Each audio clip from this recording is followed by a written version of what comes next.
Hi everyone, in this video I'm going to answer which one of these three growth stocks is the best one to buy. fuboTV stock, C3.ai stock, or Rivian automotive stock. To answer that question, I'm going to measure these three, compare these three on four different metrics, starting with revenue. So let's get right into it. And right off the bat, what jumps out at you is the explosive revenue growth of Rivian as it has ramped up production. It just eclipsed the other two, and now at its most recent quarter revenue, 536 million.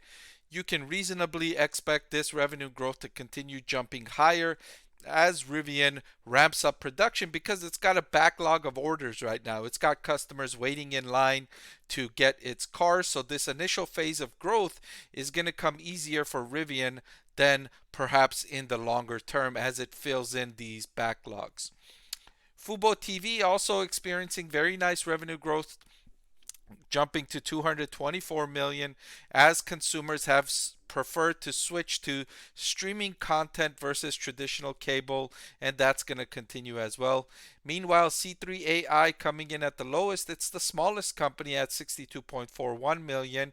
Of course, the company's launching an innovative AI product coming out in March, and that's expected to boost sales for C3.ai, and the soaring public interest in artificial intelligence infused products could boost sales for C3.ai for the next few years. So each of these three companies is riding a strong tailwind that's going to boost revenues over the next few years, most likely.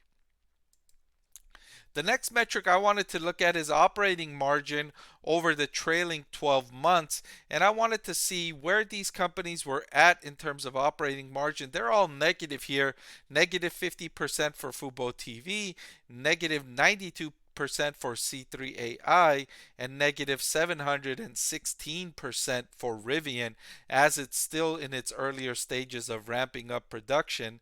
But let's see if we change this to looking at it this way, can we see any economies in scale here? And it looks like, let's see, let's bring this back down to three. It looks like the only one, well, it looks like two of the companies we can see some economies in scale demonstrated. Fubo, you see it was losing operating margins close to 200%, and that has decreased to 50% most recently.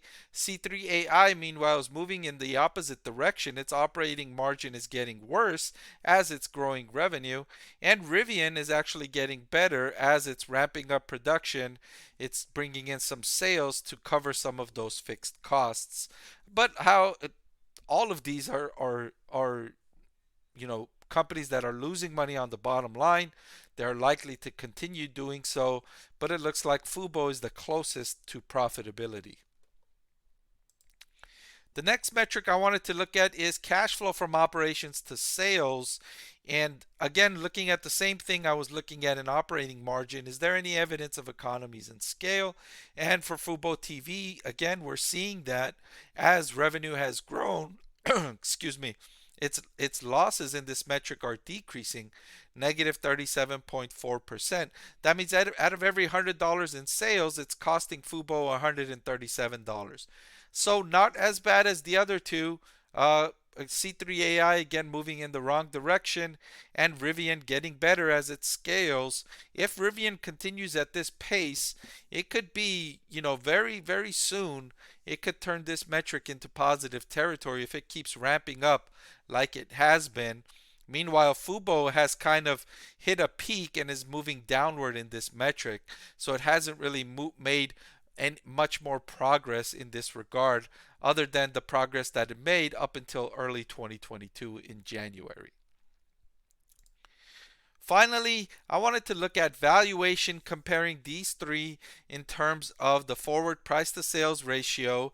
And looking at this metric, C3.ai is the most expensive at a price to sales of 9.159, and the cheapest stock is Fubo TV at a forward price to sales of 0.349, and in the middle you have Rivian at 3.149. So these three stocks are, I would say, highly speculative and highly risky. These are for these should be reserved for investors that are looking for high risk and high reward.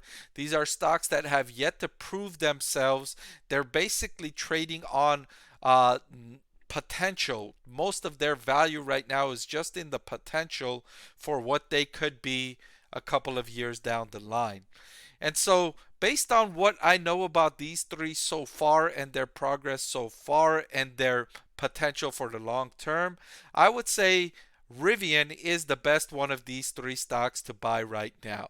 I would choose, if I had to pick one of these three stocks to buy, I would pick Rivian. All right, that's all I've got for this video. I truly appreciate your viewership. Thank you for watching, and I really hope I'll see you next time for another video.